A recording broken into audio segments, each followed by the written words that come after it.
Okay. Hey, I'm not even going to say anything.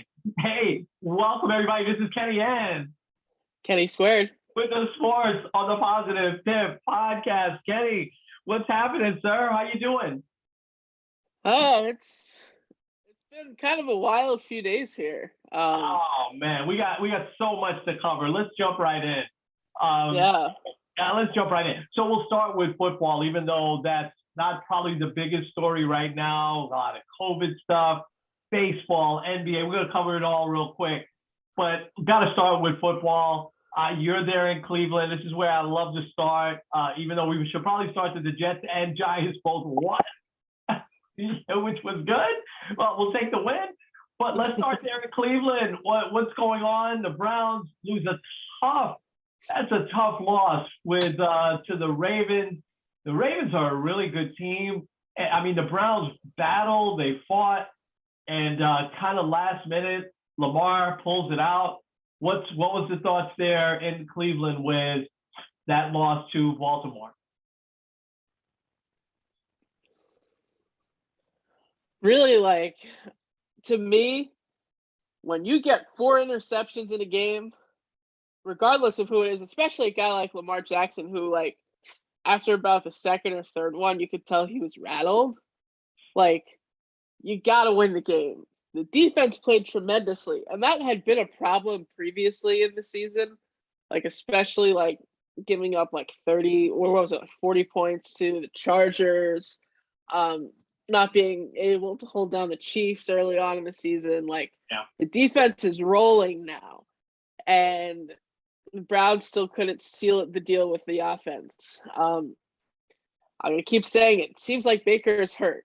He needs to just take some time. He needs to rest. He needs to recover, because right now it seems like he's the one that's holding the Browns back. And I understand playing through injury is tough, but at one point you have to say, well, I don't know if I can do enough to help my team. Sometimes the selfless move there is to say, all right, I'm going to check myself out. Now I believe they have their bye coming up this week, so maybe that'll give some time for him to kind of rest and recover. Yeah. Also, it seemed like the running game couldn't really get going, and I would probably give credit a lot to the Ravens front for preventing that. But really, it seems like when the game is put on Baker's shoulders, I know in the past they've said oh well, Baker is just not that good with it. I think this year it's more when the game's on his shoulders, he can't handle it because he's just not physically up to it. So yeah, I don't know. It seems like this team isn't going to make the playoffs, and I do wonder what's going to happen as a result of that. They might just chalk it up to, well, Baker was hurt. Chubb missed several games because of COVID and a couple of injuries here and there. Kareem Hunt missed several games due to injury. He was on the IR. He just came back on Sunday. Right. They might just, and then the whole Odell saga, they might just chalk it up to that. But Yeah. I guess we'll see. Interesting. Their defense is really good, and that had to be pretty frustrating that they couldn't get the win there. I think it's so hard because there's so much mediocrity right now, especially even in that division and throughout really the AFC and really both leagues right now. We'll talk about the Packers and Rams in a second, but I hope they don't let the coach go and stuff like that. I mean, you know me, man. You can't every couple of years. Come on, just if they don't make the playoffs, I mean, you've got a good foundation there. Just keep it. Don't you think? Yeah, I don't think they would get rid of Stefanski. Because the play calling hasn't been great, but also he's proven to be a really good head coach. Yeah. So I don't think they would get rid of him. But also sometimes the Browns do stuff that just doesn't make any sense. So yeah. Well, interesting. So some quick thoughts on the Giants, man. That was a good win. Speaking of defense, their defense really stepped up. What were your thoughts on the Giants beating the Eagles? Well, you took the words right out of my mouth. The defense did a great job. Yeah. Especially the Eagles had come in. I think they had rushed over 100 yards in the last few games. They held them really nicely. They also stood up straight when they really needed to towards the end of the game. Um, and it's interesting because, and I know you'll probably talk about the Jets in a second here. I don't know if you know this right now, 4 out of the top 10 picks in the NFL draft 2022 are going to be in New York, which is a good and bad thing. Because the Giants get a first rounder from the Bears for when they traded up for Justin Fields, and then Right. the Jets obviously for Jamal Adams because Seattle's been horrible. Yeah. So I think that's interesting, but That is. more or less, it seems like the team still is playing hard, which is why I had sent you the thing there. It's probably going to be like a "fire me, I quit" thing with Dave Gettleman, the GM, where he's probably not going to come back next year. And then there's been the question of, well, will they clean house? They have said that they have been looking at some people in the New England Patriot system, which to me would kind of make the most sense. Yeah. So Joe Judge was there for a long time. Get someone that knows how he wants to align personnel so that the guys can work together and get the people that they need. I guess we'll see. Yeah, I thought it was a good win for the Giants, and I don't think Gettleman will be back. I think that it might be time for him to move on, but I don't know who they replace him with, and so because football GMs don't move around like baseball ones do, or even basketball ones. They tend to stay there quite some time. So I'm not sure who they would look at. Maybe it's somebody in their system that we don't know.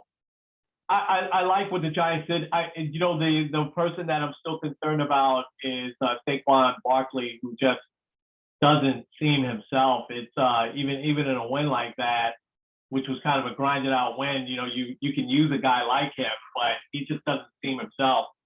Um, I'll touch on the Jets briefly. It was a good win. I mean, it was solid.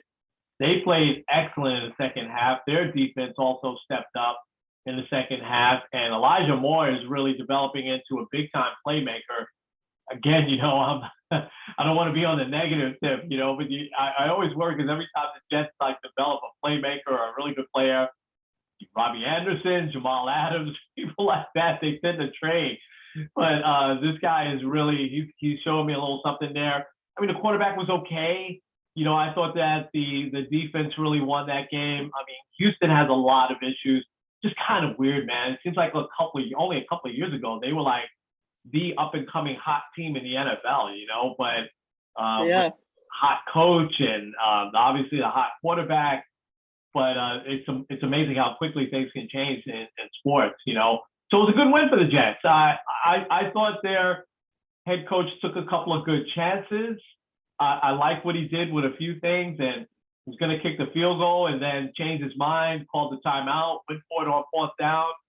I like that. I mean, you really at this point in the season don't have anything to lose. I don't know why teams, some of the teams that are out of it don't do stuff like that more often, and I like that he did. And I see a different spirit on the sidelines with him.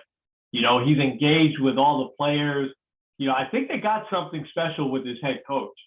So we'll see what happens. We'll see what happens. I think he has a lot to learn, like X's and O's and stuff like that. But I think that in terms of being able to relate to people, when you compare to Adam Gase and even like Eric Mangini, if you go back, he's got a little something special. I think so. So we'll see. So there were 3 huge games on Sunday that had big implications. Want to hear your take on Packers, Rams, Pats, the Pats and the Titans was a huge game, and Tampa and Indy was a huge game. What were some of your takeaways there? I watched a good amount of I was watching on Red Zone the Bucks and the Colts. Sorry, Nate, that was really a tough loss for the Colts, but also the Bucks are an interesting team because I can't really figure out whether they're good or not, or as good as they were last year. But you look at Brady's former employer, the Patriots are looking like they're firing on all cylinders. How crazy would it be if we got ourselves a Pats Bucks Super Bowl? I would love. I'm probably gonna ask my friends that are Patriot fans this. I would love to see who they would root for, because all of them Wow. rooted for Tom Brady last year, because Yeah. like they still love Tom Brady. He's like the legend. I mean, he's the reason why they're all Patriot fans. He's the reason why they've been so dominant. But now, Mac Jones there, he's looking like he's gonna win Rookie of the Year. Bill Belichick and that defense continues to just shine. Um, I don't know with Tennessee. Tennessee for a couple weeks looked really, really hot, but you can tell who the MVP of that team really is, because Derrick Derrick Henry got Henry. hurt. That team seems to be falling apart. Absolutely. Um, Derrick Henry. No doubt. but I guess I'll quickly touch on the Packers Rams. Um, I'll say this on Matthew Stafford. He's a very, very talented quarterback, but it doesn't seem like he's much of a winner. I'll have to double check this stat. Wow. I believe he is 0-9 against teams that like have a winning record. Like on the biggest stage, he does not do well. I know like the Lions had a lot of issues, but like this year, like they haven't had that really amazing signature win. They are supposed to be like the dominant team in the league. Like Stafford was going to be the piece. Like they beat the Bucks, beat the Colts before the Colts started to roll. But like they've lost to the Packers, they lost to the Cardinals, they've lost to the Titans. Like at some point you got to wonder, like, is this team what it is? I mean, you can't ask for more firepower. They've got Matthew Stafford, they've got Odell, they've got Cooper Kupp, who's been huge this year. Right. They've got Jalen Ramsey. We got Aaron Donald, probably the two best defensive players in football. So, like, at some point, you got to figure out, like, okay, so what exactly are they doing where they aren't getting to where they need to be? But also, maybe it's just that the Packers are that good, because I think the Packers right now seem to be the favorites. So, I I think you nailed it there with the Rams. I thought played okay, very good, but the Packers are just really good, and they really stepped up. I mean, all of the Aaron Rodgers COVID Lions stuff is like that's the way. It's funny how the news cycle just goes, man. Nobody talks about yeah, that.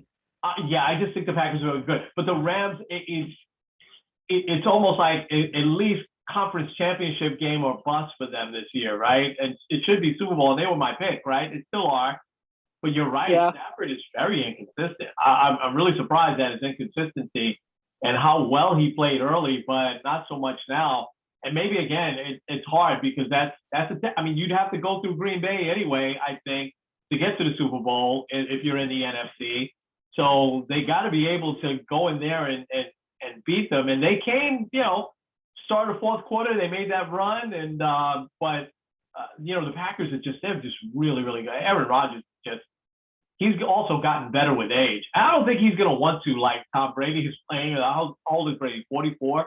I don't think yeah, Rodgers is gonna want to play that long, but it's like Rodgers has gotten better with age. I mean, I think he's 37 and he's just playing at this high level, which is spectacular. Can I go back to the Pats real quick? yeah, I didn't pick the Pats this year, but I have to tell you, as the year unfolded, I'm not that surprised by their success this year. I'm surprised by Mac Jones's success because I thought he was a very good college quarterback, but I had no idea he'd be this good in the NFL to unseat Cam Newton and go on like this. But here's the reason why I wasn't. If you remember, a lot of people forget the Pats more than any other team last year. I think they had 10 or 12 of their starters that didn't play because of COVID. Remember, the NFL put that voluntary thing in at the beginning, and the Pats were the team that took advantage of that. So they were missing a bunch of guys, really good players on defense, and they were missing a few guys on their offensive line last year. All those guys came back after a year off, and a year of being rested. And so they've got all of their players now, and so that's one reason why I'm not that surprised. But the other reason is Bill Belichick. I mean, I think that we could put to bed the debate of, okay, it was Brady that made Belichick. Belichick, did he make Brady? I say both. Obviously they're proving they both are just, at the top of their profession in both their respective quarterback as well as head coach. So, yeah. All right, a lot to cover, right? Let's jump to baseball and free agency. Hey, do you remember a frenzy like this in baseball? And I guess it's because the collective bargaining agreement, baseball free agency for the last few years has stretched well into January, in some cases in February. This, man, everybody was getting signed. And I jotted down a few guys that are still available. But give me your winners, your losers. What's your take? And why are your Yankees not in the mix here? Hey, yeah, well, it is interesting because with the CBA expiring, I thought that there wasn't going to be a lot of teams signing because, like, you never know how that's going to roll out. You don't know what you're going to have to start. Like, you never know. Like, they could change the whole luxury tax threshold system. So I was a little surprised that there were so many guys that are like, okay, yeah, we'll get ours. But maybe that's a good sign that they know that, like, the negotiations are close. They got to get like the last little chunk there.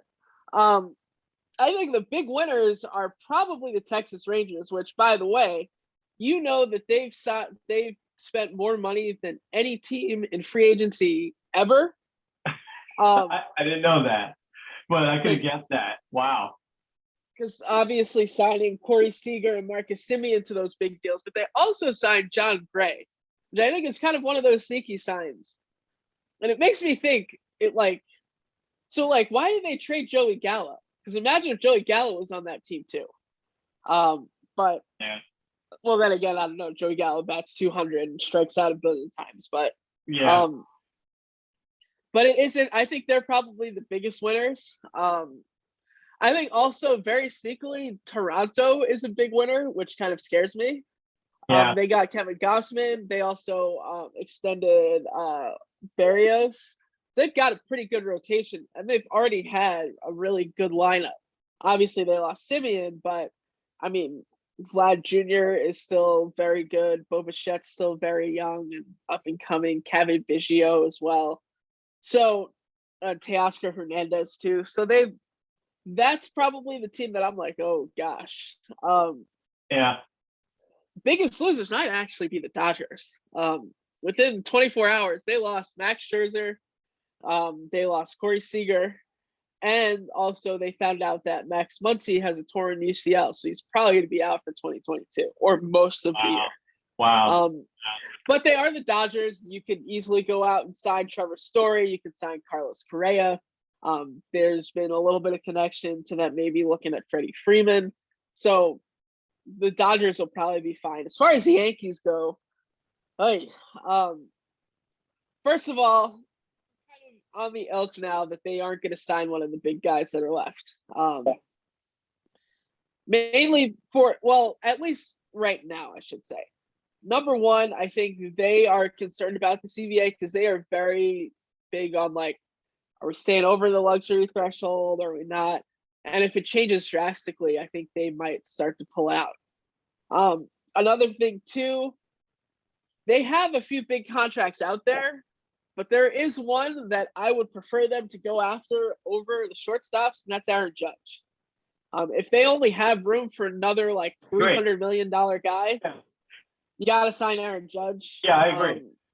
So I think maybe there's that. But also, I looked this up. So let's go 5 years from now. These are guys that will be under contract for the Yankees in 5 years. Garrett Cole will still have 4 years left, and he's going to be 36. DJ LeMahieu will be in his last year at 38.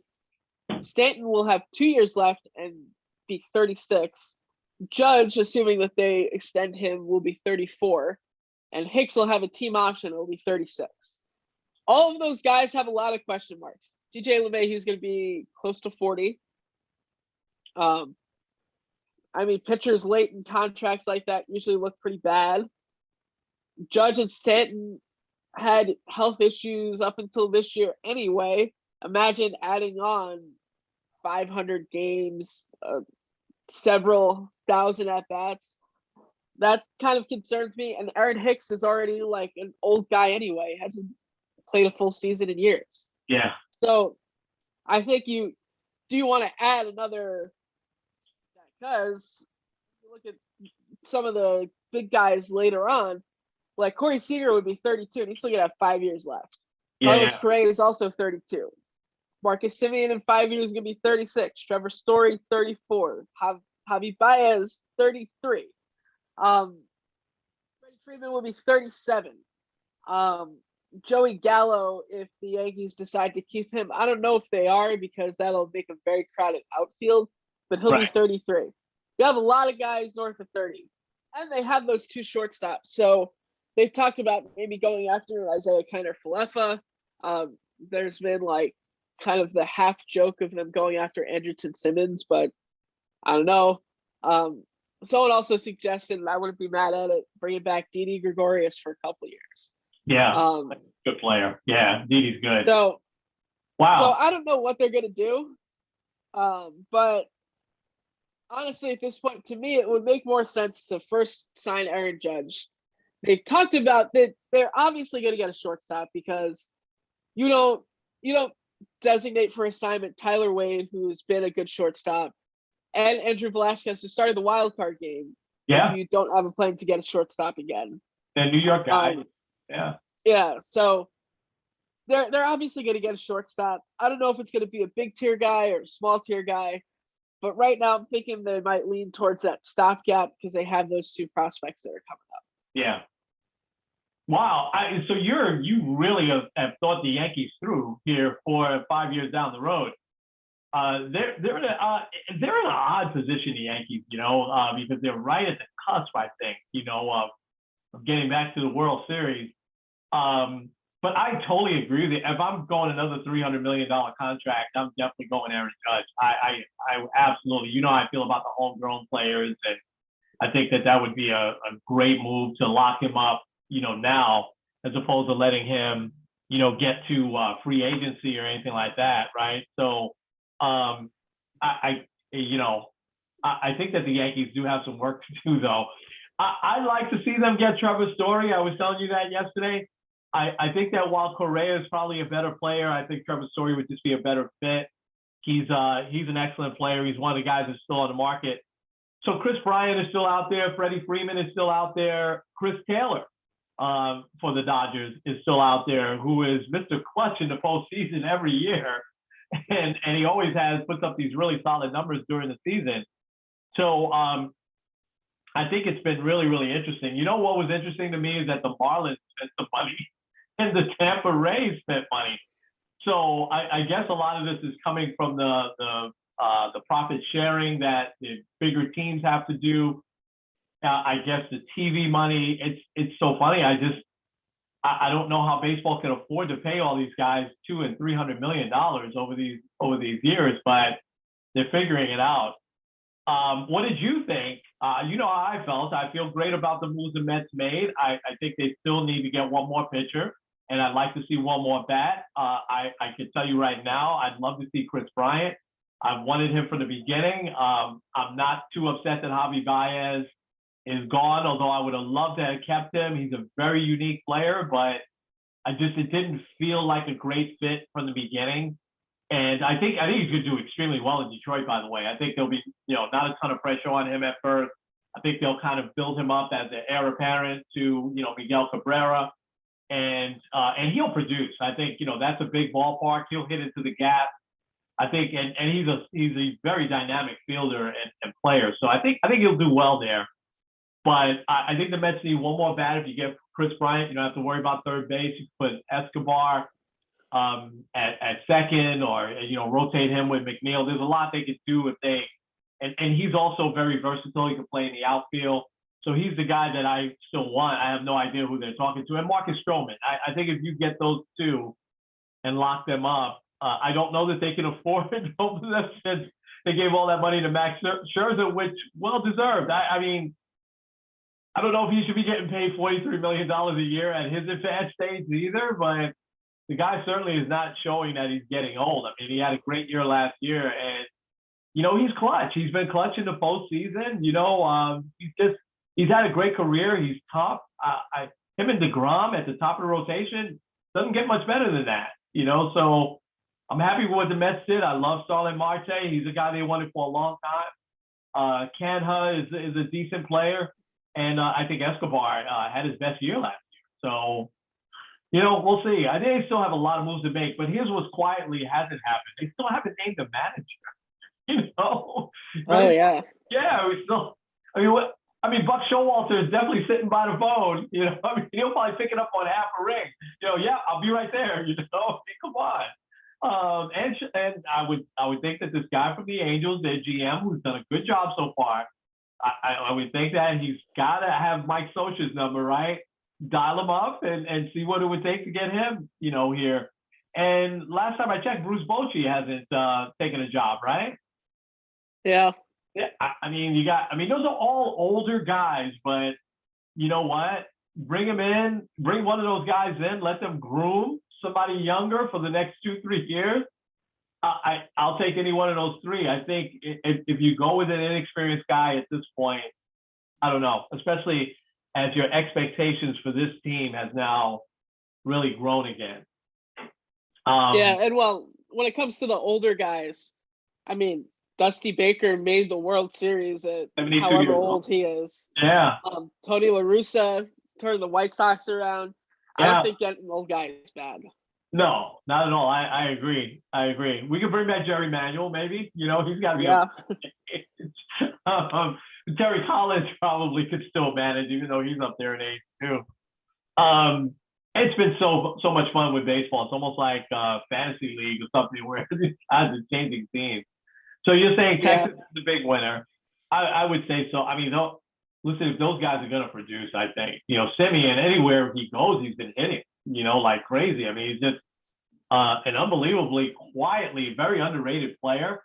And Corey Seager, the Dodgers are going to miss him because every postseason he just tears it up. I think the Dodgers are really going to miss him. All right, let's jump to the NBA. Can I say this first? And I want you to talk about the Knicks and talk about LeBron.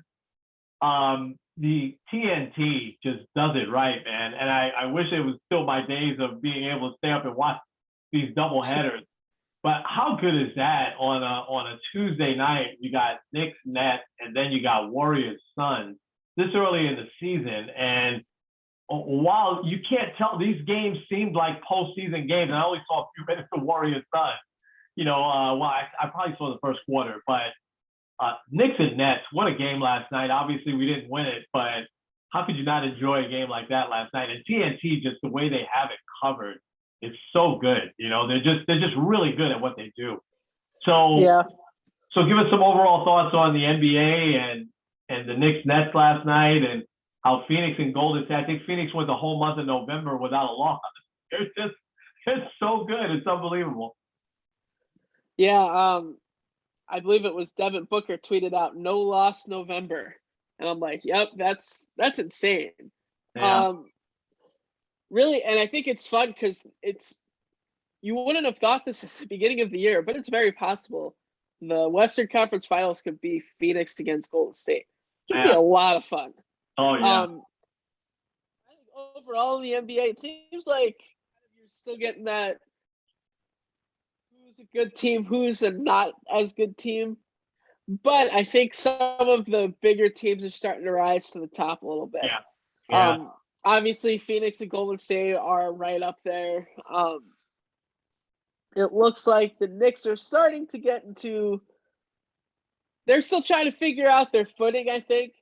But let's just be honest, the Nets are still a very good team. The Nets went into the season as the favorites to win it all anyway.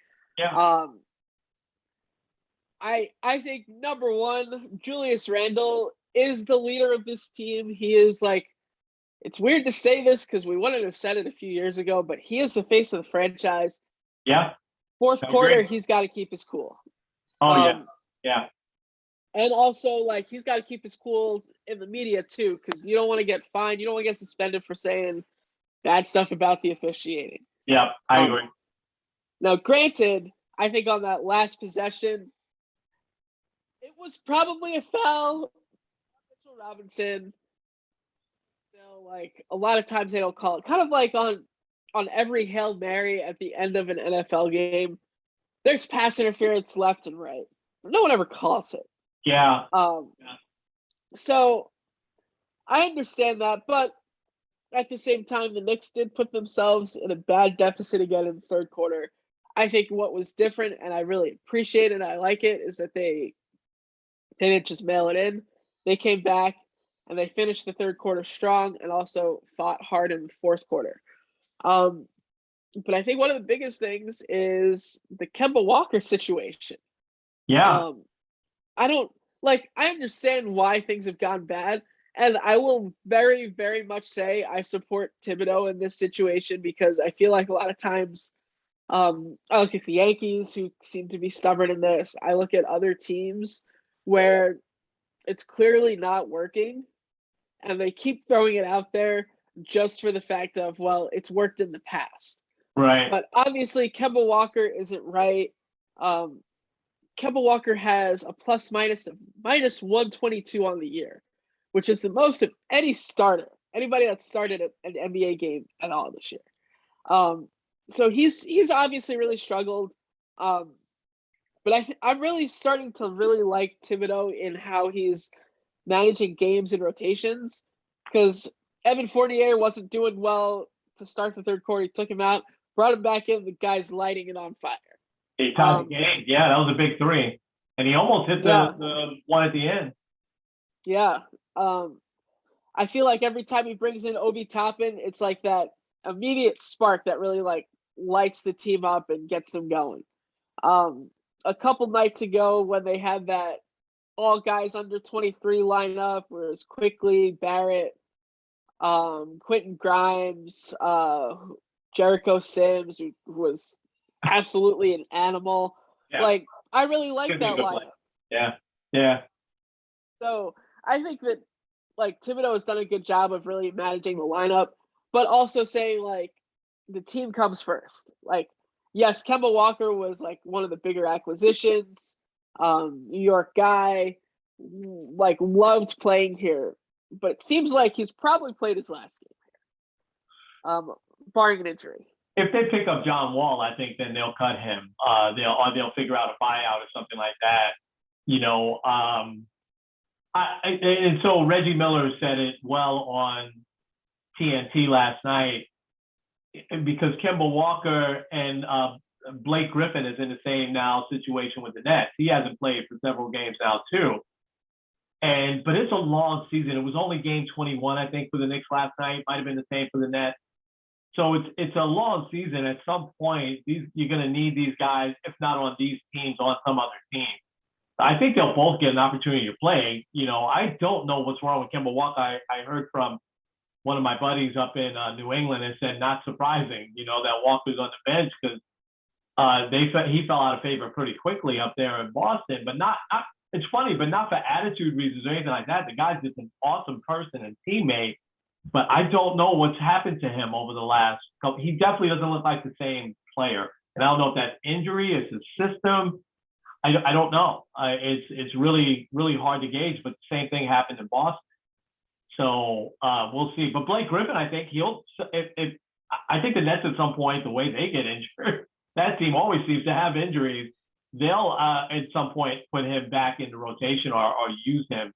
It's such a long season, you know. And with guys at a little bit advanced age like those two, although Blake Griffin can't be that old, I don't think, but a little bit advanced age like those guys, this time off, it probably can't really hurt them. You know what I mean? Because both of them have had injuries, pretty bad injuries in the past. So what's your take on LeBron James having COVID? I mean, that is just unbelievable to me. I mean, it shouldn't be, but because he's such a big name, and you know, he certainly was vaccinated and everything like that, which is, you know, I don't want to say it's scary, but it's concerning, right? That there's so many players. I think, did I see this number right, Kenny? You probably saw it before I did. There's like 34 NBA players that have had like a breakthrough that have been vaccinated and still got COVID. Is that right? 30. That's a lot. Yeah. And I guess that's a microcosm of what's happening just in society, you know, which is it's concerning, right? Yeah. Yeah, I think it's crazy. Because yeah, he was very outspoken about getting vaccinated and encouraging other Yeah. people to do it. Yeah. So it's not like Aaron Rodgers where you're not really sure. But I think yeah, it because also you would think a lot of these NBA players, like if I were an athlete, like I would make sure I would do the best that I can to make sure that I didn't get COVID. Because especially like the NFL, you're out for 10 days, vaccinated or not. Like you could be costing your team 2 games, not just one. And Yeah. 2 games could be the difference between you making the playoffs and you not, Oh, or no you doubt. winning the division and winning a wild card. No So doubt. like I'm a little surprised that like because I would think like LeBron, I know he's a really big, like he's become more of like the mogul LeBron where he's like doing all these other things. But I would be surprised that he's not, or maybe he took every precaution possible and it just kind of happened or got it from a teammate. But Yeah. I don't know. It is interesting though. Yeah. Yeah. That's a weird, the Lakers, that is just a weird mix. And, you know, if you gave me those guys, all those guys they have on that team 4 or 5 years ago, and I'd be like, hey, you know, a couple of championships here, but it's just a weird mix right now, you know, with that team. And I mean, Carmelo's playing well, Westbrook playing okay, but they just don't seem to play well together. You know, it's weird that they're, and I think they're still, are they still a game under 500? They might be back at 500, you know, now, and it's early, so they shouldn't panic. But now they've got to go several games here without LeBron, and it's going to be interesting. I mean, there's just no question about it. If you ask, is Phoenix a better team than the Lakers? Heck yeah. And is Golden State right now a better team than the Lakers? Absolutely. Denver probably, you know, at this very moment. So, going to be really interesting. All right, I'm anxious to get to some fun facts. You ready to get to some fun facts? I'm ready. All right, I'll give you mine because I love you give yours and you'll close out. Mine is around free agency. So I had known it. I lived through the beginning of free agency ever. It's obviously not that old in baseball. Started actually in 1974. But you've heard me, and I would recommend to you go out and look. There's a great documentary about Kurt Flood. It was on HBO, I remember at some point. I'm sure you could probably find it online somewhere if you just Google his name. But you remember the story. Well, you don't remember the story, but you remember me talking about the story. You know, Kurt Flood was an excellent player. 7 straight years Gold Glove, 6-time All-Star. Was with the Cardinals in their championship years in the '60s, and he started to fall out of favor in St. Louis in Game 7 of 1968. He misplayed a fly ball in center field. Could happen to anyone. They were shocked it happened to him because a lot of people say that he was an even better center fielder than Willie Mays in that era, fielding center fielder. And so I think it was Jim Northrup who hit the ball and it turned into a triple, and that turned out to be the game-winning run that scored in Game 7 of the World Series, and the Tigers wound up winning that in '68. What bothered fans in St. Louis is that he didn't seem bothered by it after the game. You know, he was sitting at his locker and he was drinking a beer on national television and just saying, yeah, whatever, you know, we'll get it next year. And so it really bothered the fans in St. Louis. And then something happened with his brother in the off season that year. His brother was involved in a robbery homicide. And so all of a sudden, Kurt Flood, who was like this hero in St. Louis, great player, fell out of favor in 1969. At the end of the '69 season, they traded him. They traded him to the Phillies, and he didn't want to go. And so he challenged the reserve clause. Now, you've heard the term reserve clause. I looked it up this morning. You know what that actually was? That meant that teams actually owned players until they gave them their total 100% unconditional release. So so players couldn't move around, you know, back then. And if your contract got traded to another team, then that team just owned you, right? There was nothing you could do. Kurt Flood just didn't want to play in Philadelphia, and he and he challenged the reserve clause, and it cost him his career because he was still relatively young, probably still had a good couple of years left, but he sat out. And by the way, that was a big Tim McCarver trade. Tim McCarver was in that trade, as well, went from the Cardinals to the Phillies for Richie Allen, Dick Allen. And so it was a big trade in his time. But anyway, he went all the way to the Supreme Court and he lost. It was 5-3, and one Supreme Court justice who would have voted in his favor, he recused himself because he had a lot of stock in Anheuser-Busch, who obviously they still own the Cardinals. So very interesting little tidbits on that. But Kerr Flood, he played for the Senators for half a season, didn't do well. He was well past his prime at that point, and you didn't hear much from him again. So anyway, flash forward now to 1974, and I give you one Catfish Hunter. He won the Cy Young Award after 3 great seasons with the A's. They won 3 straight championships. 1974 was his peak. He was 25-12, 2.49 ERA, wins the Cy Young. However, his owner doesn't pay him something that was a clause in his contract. It was $50,000, so not a ton of money, but it was supposed to go to this insurance annuity because Catfish Hunter was a really bad diabetic. And so he wanted his family taken care of in case anything happened to him. And eventually he died several years later of diabetes. But, but the owner had, reneged on it. And then when he said, well, I'm going to challenge it, the owner said, well, I'll give you $50,000 cash right away. He said, no, that's not the clause. And so he hired an agent, and baseball said, okay, let's take this to arbitration. And the arbitrator voided Catfish Hunter's contract because Charlie Finley didn't live up to the terms of it. So he was really the first free agent. And so he becomes a free agent that offseason after winning the Cy Young. Like, that's happened several times, it seems like, over the years. And only one team didn't put in a bid or try to recruit him, and that was the Giants for some reason. And I couldn't figure out the reason why on that. But anyway, so who wins it? On New Year's Eve, George Steinbrenner calls a big press conference, and the Yankees signed Catfish Hunter. So that first free agent contract, he signed him for 5 years, $3.2 million was all Catfish Hunter signed for. But that was huge money in 1974 going into 1975. Catfish has a great first year with the Yankees, doesn't win the Cy Young, but he goes 23-14, 2.58 ERA, helps the Yankees get back to the World Series that year. That was the year they unfortunately got swept by the Reds. Actually, no, they didn't get to the playoffs that year. It was 76, but he has good years afterwards. His great years are now behind him, but he was the first free agent. Real quick, in 1975, there were 2 other really good pitchers, Dave McNally, who was with the Orioles, and Andy Messersmith, who was with the Expos. They played without a contract because they felt like Curt Flood that they wanted to challenge the reserve clause. So the Orioles wanted to re-sign McNally for the year, and he said, nope, I don't want to sign with you guys. I want to be a free agent. There's no such thing. So he said, I'm just going to pitch without a contract. So they didn't get paid for the whole year of 1975, right? Because they both, and so the Expos did the same with Andy Messersmith.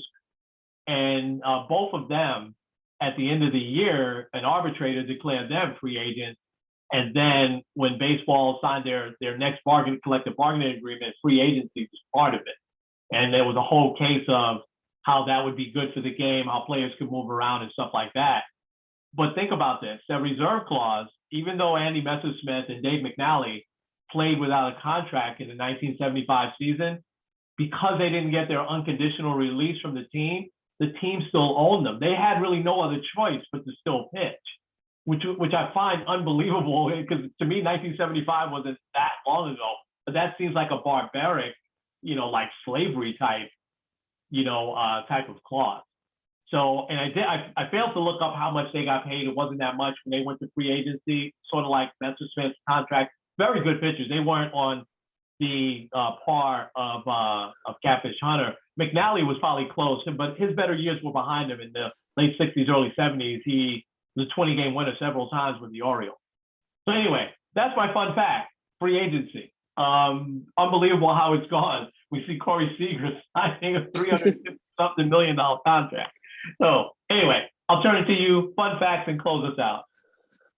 All right. Well, I actually have 2 free agency fun facts and then 2 NBA facts. Okay. So first, I'm going to start locally here. The Indians/Guardians, not known for spending a lot of money. I'm going to ask you, see if you know this. Who do you think is the biggest free agency contract that they've signed? The Indians? Yeah. See, the Indians, though, were smart, Kenny, in the 90s and in the 2000s. They were the first team that started signing their young players before they got to that 6-year mark. So they would lock up Jim Tomei. They locked up, Carlos Baerga and their young Ramirez. Biggest free agency. Wow. Is it Kenny Lofton, maybe? No? Nope. All right. Who is it? Edwin Encarnacion, who signed a $60 million deal. Wow. For 3 years. Wow. It's actually tied for the lowest of any team's top free agency signing. Wow. With the Pirates, who signed one Jason Kendall for $60 million. Wow. So, wow. Yeah, they don't spend a lot of money. Yeah, I didn't realize the Indians were that frugal. They always seem to have good players. Now the Guardians. Encarnacion was a really good player. I liked him. He seemed to always hit 30 homers, knocking 100 RBIs every year, no matter where he played.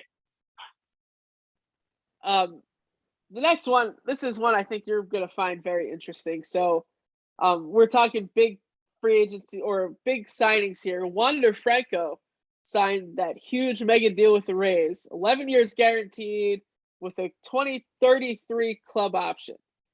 So, when his contract is up, your boy Bobby Bonilla will still have 2 more years of getting paid to not play for the Mets. Oh my God. But here's the kicker. Bonilla last played for the Mets 2 years before Wander Franco was born. Wander Franco was born in 2001. Wow. That's a great fun fact. Oh my gosh. The worst team money can buy, Bobby Bonilla, Brett Saberhagen, Vince Coleman, Eddie Murray. Oh my God. And I have nightmares when the Mets have all of these signings, because when they did that last night, they wound up in last place. Wow. But Bobby Bonilla, man, oh man, what a genius. What a genius. What a genius. Yeah. He doesn't have to do anything. I'm sure he does stuff every day, but he doesn't have to do anything. Wow. Yeah, he's still getting paid $1 million. I believe the $9 million buyout ends up being $26 million or something like that. I don't know who signed that with him. He's a genius. Whoever did that is a genius. Wow. Those are great facts, man. Yeah. Yeah. So 2 quick NBA ones. First, can we stop this whole narrative that the West is so much better than the East? As of today, 8 teams in the West have a record above 500. The Lakers, by the way, are one of them. They're 12-11. The East have 11 out of their teams. 11 of them have a record of 500 or better. Wow. So all this, the West is so much more daunting than the East. Let's just stop it. Yeah. They're about even. The other thing, this is kind of an interesting one with the Knicks. Might be one of those maybe this is one of their keys. Evan Fournier, when he has scored at least 18 points, the Knicks are 7-0. They're 4-10 when he doesn't, including last night. So Wow. So he's kind of a little bit of a key here. I like him. I think he's, he definitely fills a nice niche. And he plays really hard. And wow, that is really interesting. So they got to keep him in that rotation, man. Yeah. Wow. Awesome. All right, Ken. Come on, take us home. All righty. This is Kenny Squared N. Kenny. With Sports on the Positive Tip. We will see you guys next week. Absolutely.